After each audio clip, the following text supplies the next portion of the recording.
আসসালামু আলাইকুম প্রিয় দর্শক, আপনাদের সামনে একটি কেস হিস্ট্রি নিয়ে আলোচনা করছি।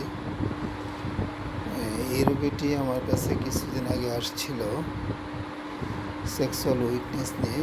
উনি আসলে চিলি পেশেন্ট, কনস্টিপেটেড এবং মিষ্টি খাইতো প্রচুর, এখনও খায়, এবং ডিজায়ার হট ফুড এগুলোর উপর। এবং আরেকটি বিষয়, ওনার পাস হিস্ট্রি ছিল মাস্টারবেশন। এগুলোর উপর ডিপেন্ড করে আমি তাকে লাইকোপোডিয়াম দিই এবং সাথে অ্যাসিড ফস মাদার দিই।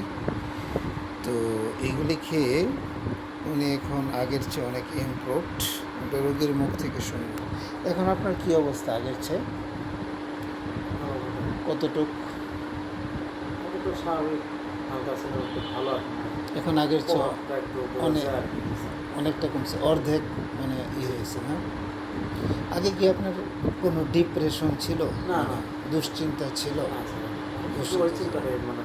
মানে আগে আপনার এই মেলামেশা করতে ওইরকম ইচ্ছা হইতো না? এখন তো হচ্ছে না? এখন হচ্ছে।